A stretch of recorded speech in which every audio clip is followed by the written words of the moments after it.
And welcome to this Selling Canada and Destination Canada presentation. We're going to be talking about one of the classic self-drive touring itineraries in Canada. It's a fabulous journey that takes you from Calgary in Alberta to Vancouver in British Columbia. The Best of the West route is very popular among clients of tour operator First Class Holidays. And here to tell us why this is an absolute must-do drive in Canada is Paula Martin, who's Head of Key Accounts for the company. Hi, Paula. Good morning, Steve. How are you? Very well, thanks. Thanks for joining us today. Oh, no, thank you for asking me. Any excuse to talk about Western Canada, and I'm there. Yeah. Well, your Best of the West itinerary is an iconic trip that takes in some fabulous places, some great scenery, some amazing natural wonders like the Canadian Rockies and some great cities along the way. So we're going to be talking about that and talking about the itinerary that you offer your clients. But before we get into that specific driving route, just tell us in general, how easy is it to plan and undertake a self-drive tour in Canada? Oh, definitely. It's very simple, and I think as long as you have some advanced planning, self-drive certainly is one of the best ways to see Canada in all of its majesty.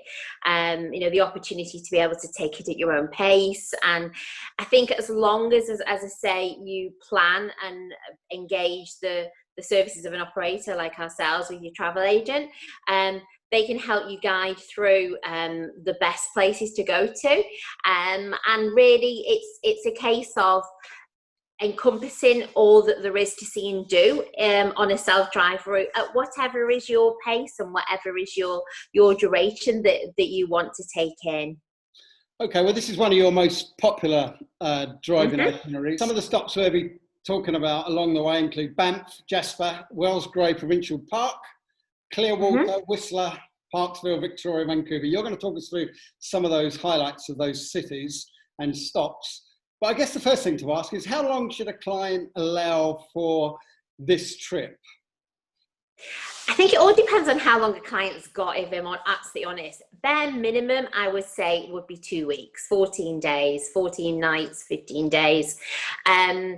I think the beauty and the awesomeness of Canada and just the sheer vastness of it, you could easily spend 3 or 4 weeks doing a similar itinerary, but just of course not everybody always has that amount of time to commit to a holiday or to this type of travel ideas. So I would say a minimum, certainly 2 weeks, and you can, hence why this Best of the West is probably our most popular self-drive itinerary, because it does literally what it says on the tin. It really does take in the best of the wonders of Western Canada in a comprehensive 2-week itinerary. Okay, so a client would fly into Calgary. Do you recommend they stop in the city for a night, or are they picking up the car and getting straight onto the road?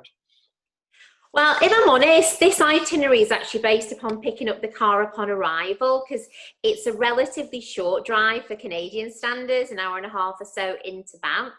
However, me personally, I really like the city of Calgary. It's a nice, small, comprehensive, compact city that, if your time permits, I would recommend adding an extra night and actually staying and giving you the chance to not only recharge and refresh after your itinerary, after your flight rather, but giving you the opportunity to actually engage in what there is to see and do in Calgary.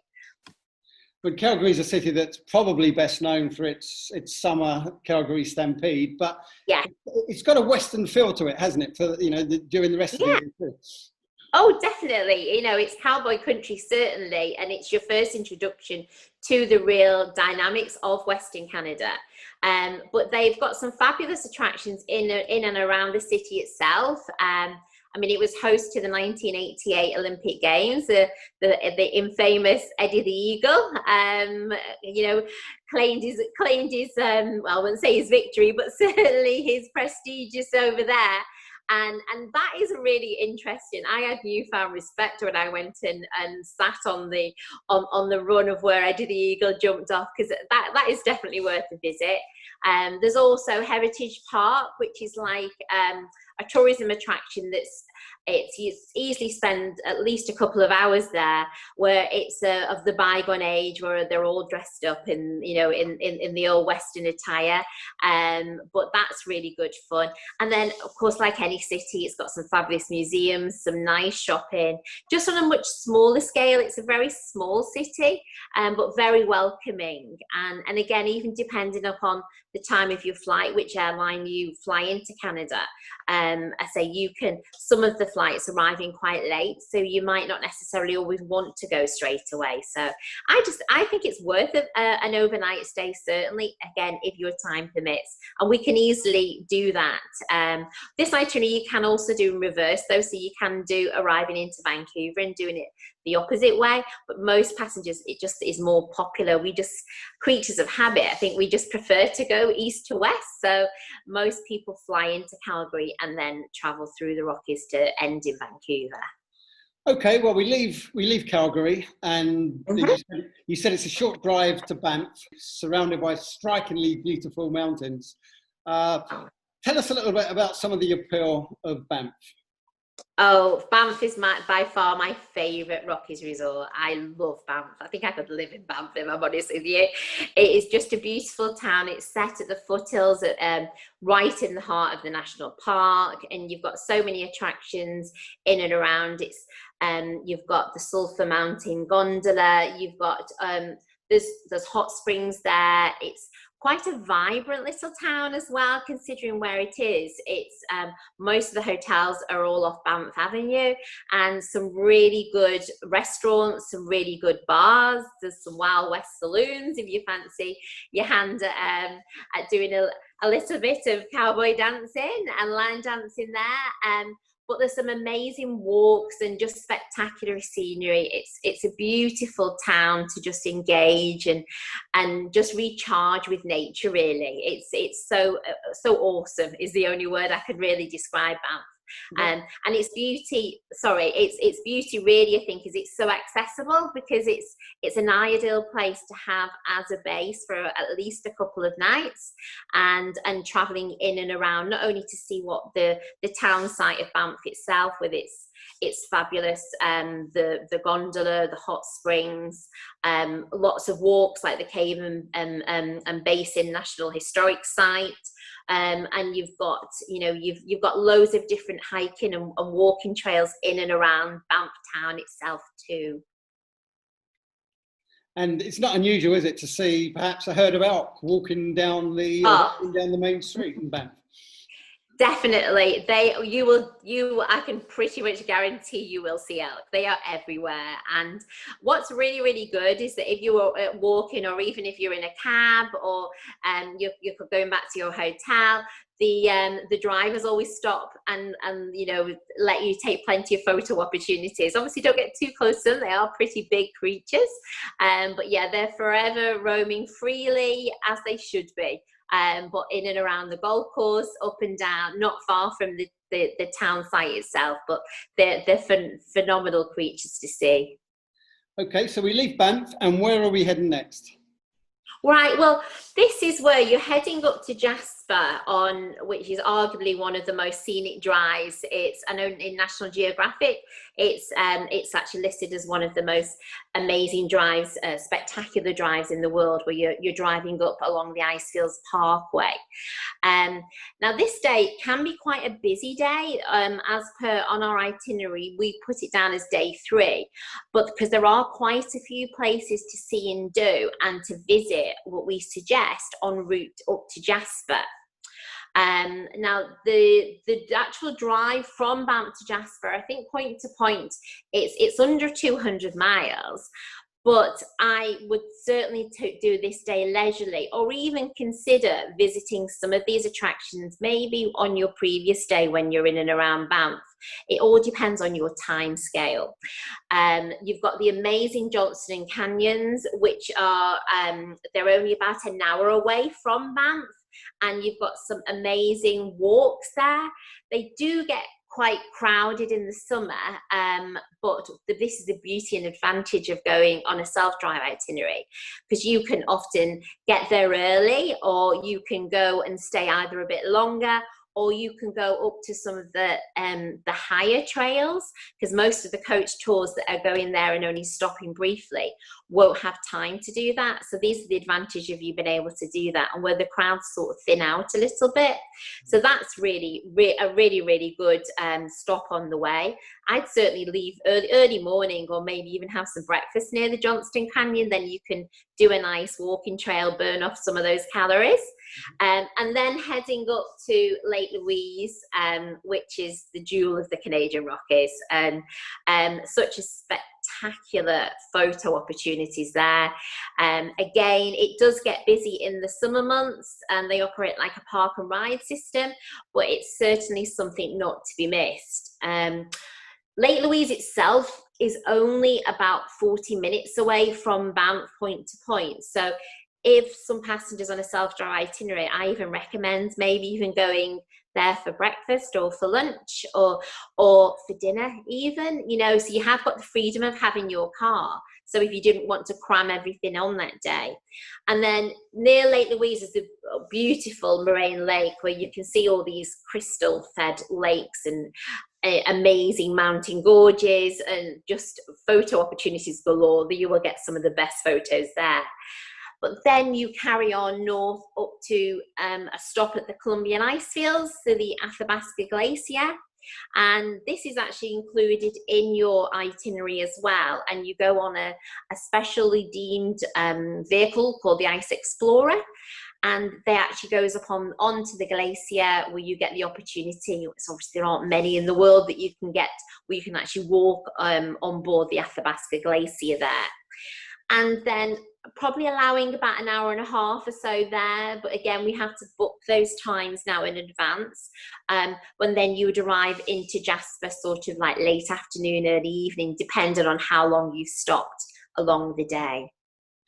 You mentioned it can get busy in the summer, and you've given us some good tips there on the timings when you should be sort of hitting the road to drive this route. But this is a road you can also travel in winter, isn't it? You can, but only in selective areas, if I'm honest with you, because of the amount of snowfall. We don't normally recommend doing a self-drive itinerary in the winter months.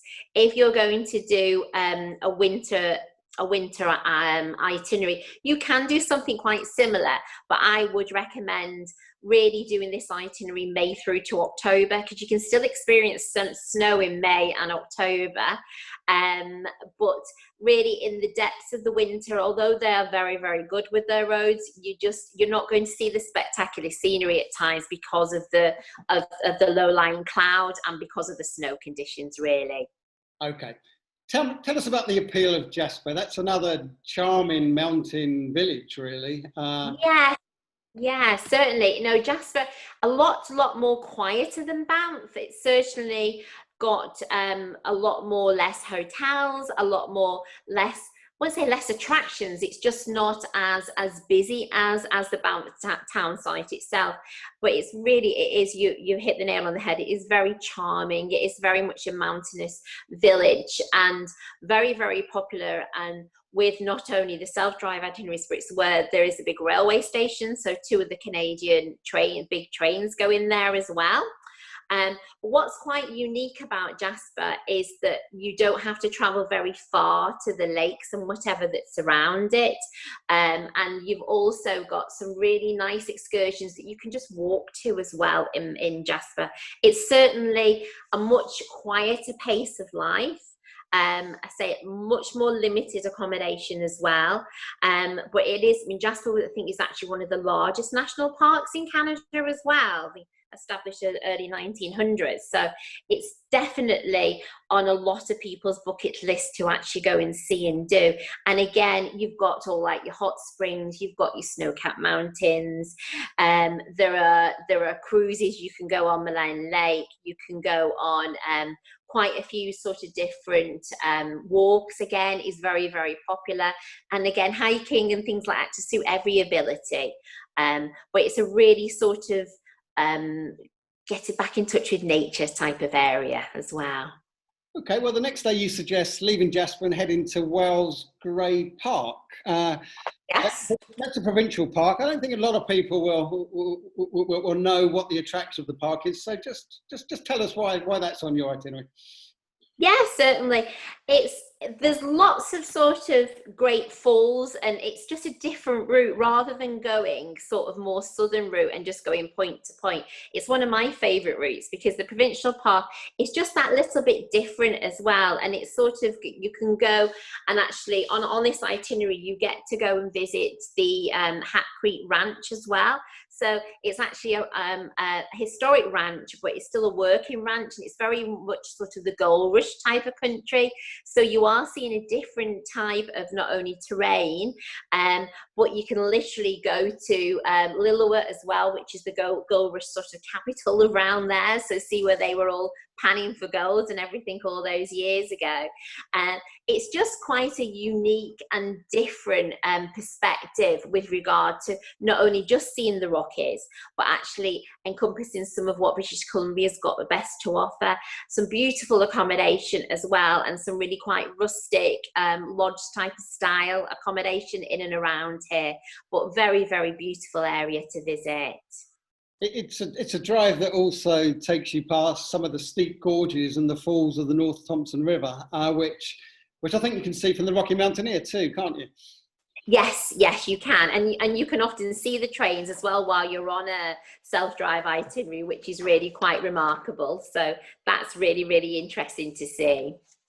Okay, well, we're almost halfway through the trip now, and you suggest going from Clearwater to Whistler, which I think is quite a long drive, about 260 miles. Tell us what you see on that journey. Well, yes, certainly. You can go traveling on literally sort of westbound over to the historic Whistler that everybody knows, certainly from the Winter Olympics, and it's a summer playground as well as a winter playground. Apologies, the Hat Creek Ranch, we on our itinerary, we actually do this on day 6, so we do it actually visiting the ranch on that way. But again, it's a really interesting drive, like you say, the Gold Rush area. The tundra is really quite different. You can see it's a lot more rugged, and literally you're sort of heading towards the Pacific Mountains and heading to the amazing purpose-built, certainly, resort of Whistler. But one of my favourite sort of areas, I think the Canadian tourism and everybody, when they actually planned and built Whistler, it is perfect. It's a beautiful destination, and certainly a year-round destination here. Yeah, as you say, it is a year-round destination that perhaps until recently was best known as a winter resort because it was a host of the Winter Olympics. But there's plenty to do in the summer for outdoor enthusiasts, isn't there? Oh, definitely. It's known really as one of the festival capitals of Canada, certainly now. I know Canada's, each town and city has a lot of festivals, but in Whistler, they have so many free festivals throughout the year. It's always worth checking, going onto the Whistler tourism site to check what festivals are on. I had some clients went there last year and visited. I think they saw a BMX festival, a yoga festival, a wine tasting festival, just literally within days of each other. So it's an amazing venue. And like you say, I'm very, very hospitable. They've got the most concentration of bars and restaurants in a pedestrianised area. So you certainly won't need your car when you're there. If you like to do a little bit of tasting, they've got some amazing foodie tours that I say, if you're going to do foodie tours anywhere, Whistler is certainly one of them to do. We can do some amazing tasting experiences there. And then apart from that, you've got a whole mountain experience. You've got 2 big mountains there, the Blackcomb and Whistler Mountain, which, like you say, amazing ski in the winter. But in the summer, everything from hiking, zip trekking. You can even do a bear tour here as well. You can do a zip trek with a bear tour. There's all sorts, and you've got the peak-to-peak gondolas, so you can see some amazing panoramas from the top of both of those mountains. And it's a really reasonable place to stay as well. The accommodation in Whistler is very competitively priced, so that is obviously reflected as part of the itinerary.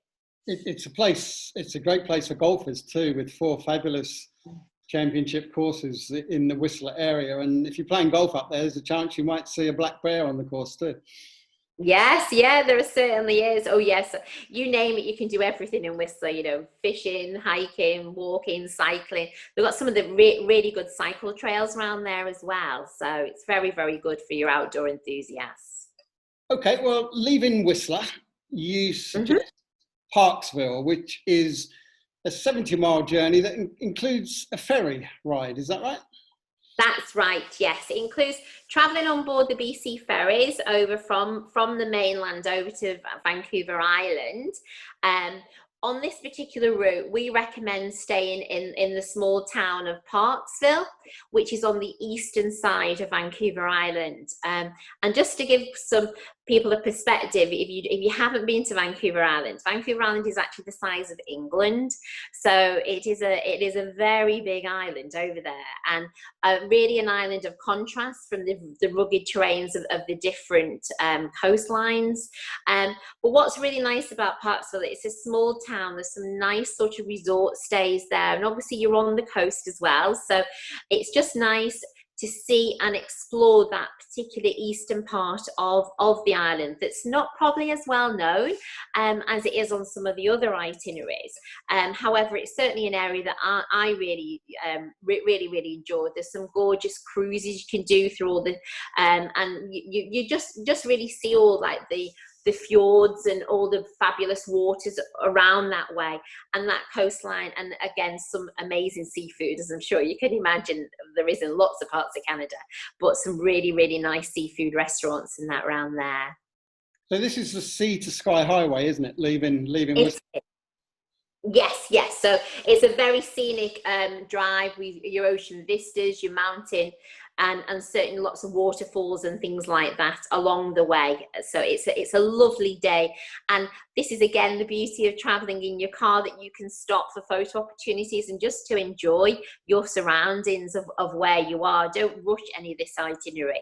It's a beautiful place, and we will always put recommendations in where to stop and what to do. But this is the beauty, as I say, of having the freedom of the open road, that you can literally swap and change, and if you like somewhere, or why not stop here for lunch, or stop here for a coffee, and just, or let's go, put our hiking boots on and go for a bit of a walk, get your cameras out and see what wildlife you can see on the way. We're on to day 9, and you suggest once you leave Parksville, you travel to Victoria, a journey of just under 100 miles. That sounds a nice leisurely driving day too. What will you enjoy on the way during this day? Well, yes, in and around here, you've got some really nice communities, some very much First Nation names and communities along here.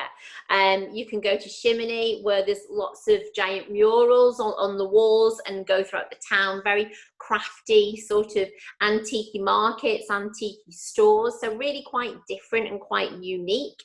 And then travelling on towards Duncan, which is on Couchicum Bay, and here you will see it's an amazing site. There's like 80-odd totem poles dotted in and around the town. It's actually known as the City of Totem Poles, is its nickname.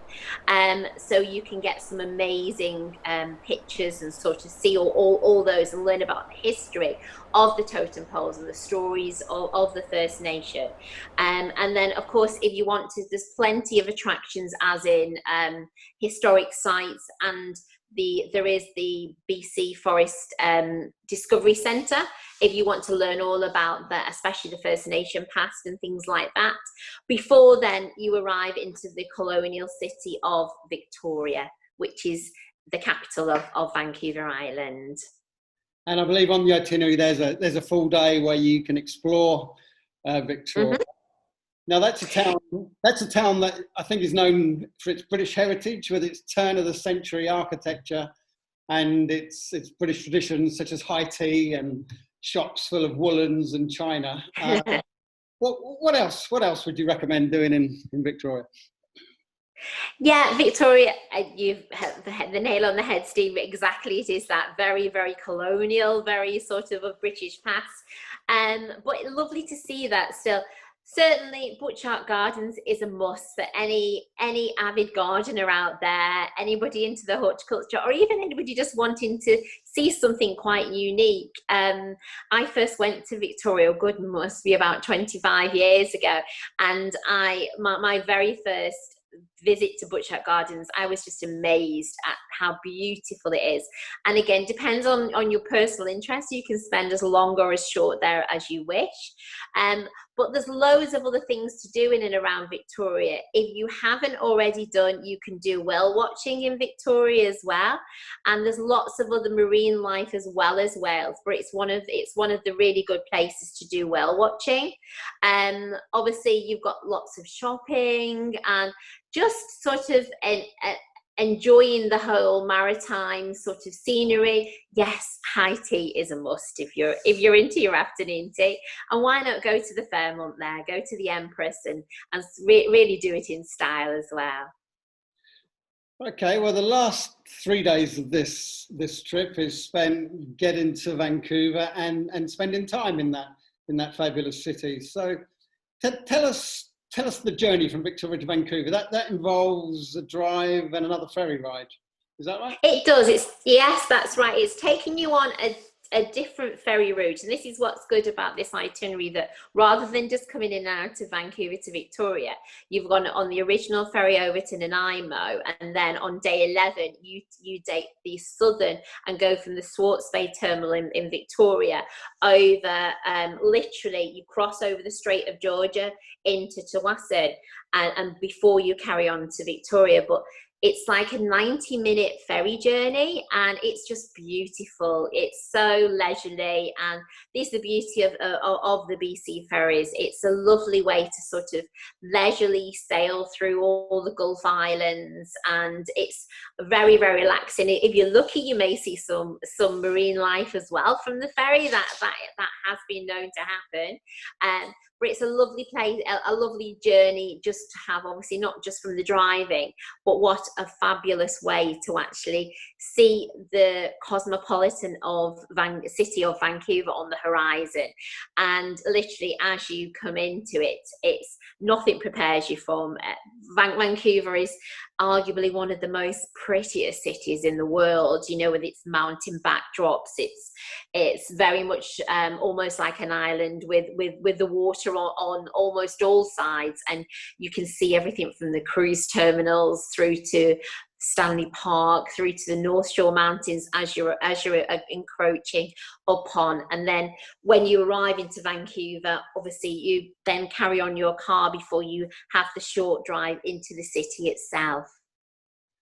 Well, the final 2 days, and I think they're 2 full days, are spent in Vancouver, and you could spend a week. You could spend a week exploring Vancouver and doing some of the things that city has to offer. But I know that when I've been there, and I've been there a few times now, the one thing I want to do first is to get on a bike and head down to Stanley Park. Stanley Park and cycle around the seawall there. I mean, that's one of the classic Canadian iconic experiences. Oh. Definitely, there's nothing better than cycling around there. Leave your car maybe in the downtown area, pick up a motorcycle, sorry, a bicycle in the downtown core, maybe a stop off at one of the delis on the way, get a picnic and go for a lovely cycle ride.